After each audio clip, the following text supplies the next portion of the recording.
ದಾಂಡೇಲಿ ಆಸ್ತಿ ವಿಚಾರಕ್ಕೆ ಓಂ ಪ್ರಕಾಶ್ ಹತ್ಯೆ ಆಯ್ತಾ? ಈ ಥರ ಅನೇಕ ಬರ್ತವೆ ಈ ಸಂದರ್ಭ. ಈ ಥರ ಕೊಲೆ ಆದಾಗ ತಂಗಿಯರ ಹೆಸರಿಗೆ ಆಸ್ತಿ ಮಾಡಿದ್ರಂತೆ ಓಂ ಪ್ರಕಾಶ್ ಅವರು. ಇದೇ ವಿಚಾರಕ್ಕೆ ಪತ್ನಿಯ ಜೊತೆಗೆ ಪದೇ ಪದೇ ಜಗಳ ನಡೀತಾ ಇತ್ತು ಅನ್ನುವಂಥದ್ದು. ತಂಗಿಯರ ವಿಚಾರಕ್ಕೆ ಬರಬೇಡ ಅಂತ ಪತ್ನಿಗೆ ವಾರ್ನ್ ಕೂಡ ಓಂ ಪ್ರಕಾಶ್ ಅವರು ಮಾಡಿರ್ತಾರೆ ಅಂತ. ದಾಂಡೇಲಿ ಆಸ್ತಿ ವಿಚಾರಕ್ಕೆ ಈ ಹತ್ಯೆ ಆಗಿದೆಯಾ ಅಂತ ಹೇಳಿ ಆಸ್ತಿ ಅಂತಾರೆ, ಕಿರುಕುಳ ಅಂತಾರೆ, ಹಿಂಸೆ ಅಂತಾರೆ. ಸೊ ಆಸ್ತಿ ವಿಚಾರಕ್ಕೆ ಅಷ್ಟೊಂದು ಬಾರಿ ಕೊಲೆ ಮಾಡುವಂಥ ಮಟ್ಟಕ್ಕೆ ಹೋಗ್ತಾರೆ, ಅಷ್ಟೊಂದು ಬಾರಿ ಚಾಕು ಚುಚ್ಚೋಕೆ. ವೈಯಕ್ತಿಕವಾಗಿ ಅವ್ರು ಏನು ಫೇಸ್ ಮಾಡಿದ್ದಾರೆ ನೋ ಐಡಿಯಾ. ಆಗೋದಾಗಿದ್ದಿದ್ರೆ ಅಷ್ಟು ವರ್ಷಗಳಿಂದ ಜೊತೆಯಾಗಿದ್ರಲ್ಲ, ಈಗ ಯಾಕೆ ಚುಚ್ಚಬೇಕಾಗಿತ್ತು? ಅದು 68 ವರ್ಷದಲ್ಲಿ ಅಂಥದ್ದು ಏನೋ ಒಂದು ಬೆಳವಣಿಗೆ ನಡೆದಿದೆ, ಏನೋ ಬೆಳವಣಿಗೆ 100% ಇದರಲ್ಲಿ ನಡೆದಂಗಿದೆ. ಸೊ ಹಾಗಾಗಿನೇ ಕುಟುಂಬದಲ್ಲಿ ಏನೋ ಒಂದಿಷ್ಟು ಬೆಳವಣಿಗೆ ಆದಾಗಲೇ ಈ ಹಂತಕ್ಕೆ ಹೋಗೋಕ್ಕೆ ಸಾಧ್ಯ ಆಗಿದೆ.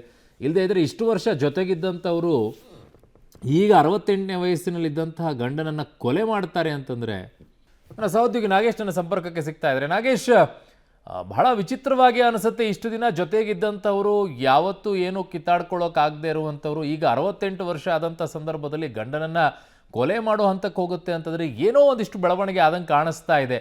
ಎಷ್ಟು ಜನ ಮಕ್ಕಳು ಇವರಿಗೆ? ಏನು ಡೀಟೇಲ್ಸ್ ಇದೆ ಫ್ಯಾಮಿಲಿ ಬಗ್ಗೆ? ಏನು ನಡೀತಾ ಇತ್ತು ಅಂತ ಈ ಕುಟುಂಬದಲ್ಲಿ?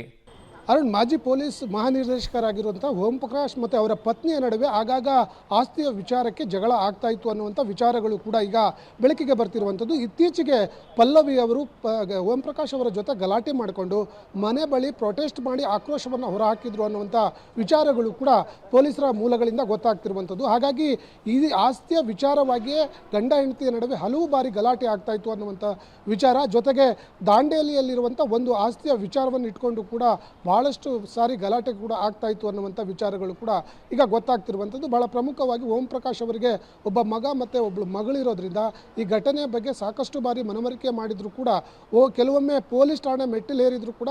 ಯಾಕಂದರೆ ಈ ಹಿಂದೆ ಪೊಲೀಸ್ ಮಹಾನಿರ್ದೇಶಕರು ಆಗಿದ್ದಂಥ ಕಾರಣಕ್ಕಾಗಿ ಪೊಲೀಸರು ಅವರನ್ನೇ ಸಮಜಾಯಿಸಿ ನೀಡಿ ಕಳಿಸ್ತಿದ್ರು ಅನ್ನುವಂಥ ವಿಚಾರಗಳು ಕೂಡ ಗೊತ್ತಾಗ್ತಿರುವಂಥದ್ದು. ಅದಾದ ಬಳಿಕ ಈ ಬೆಳವಣಿಗೆ ಅತಿರೇಕಕ್ಕೆ ಹೋದಂತೆ ಕಾಣ್ತಾ ಇದೆ. ಹಾಗಾಗಿಯೇ ಈ ಒಂದು ಹತ್ಯೆ ನಡೆದಿದೆ ಅನ್ನುವಂಥದ್ದು ಈಗ ಪ್ರಾಥಮಿಕ ತನಿಖೆ ವೇಳೆ ಗೊತ್ತಾಗ್ತಿದೆ.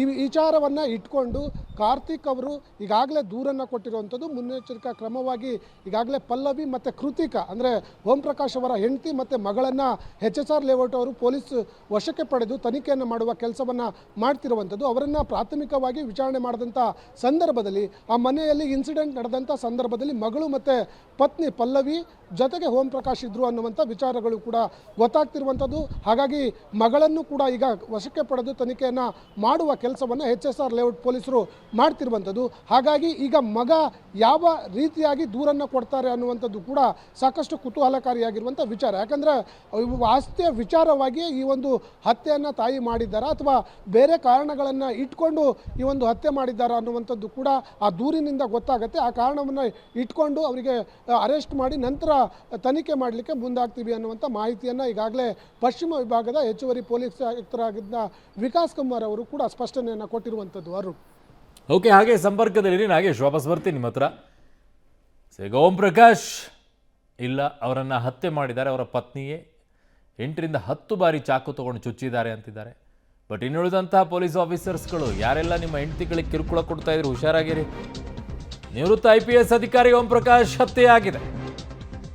ಓಂ ಪ್ರಕಾಶ್ ಹತ್ಯೆ ಬಳಿಕ ಪತ್ನಿಯಿಂದ ವಿಡಿಯೋ ಕರೆಯನ್ನ ಮಾಡ್ತಾರಂತೆ.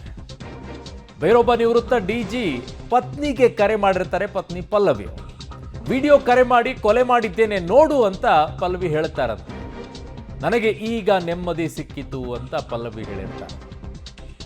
ಐ ಹ್ಯಾವ್ ಫಿನಿಶ್ಡ್ ಮಾನ್ಸ್ಟರ್ ಅಂತ ಮೆಸೇಜ್ ಅನ್ನ ಓಂ ಪ್ರಕಾಶ್ ಪತ್ನಿ ಪಲ್ಲವಿ ಮಾಡಿರ್ತಾರೆ.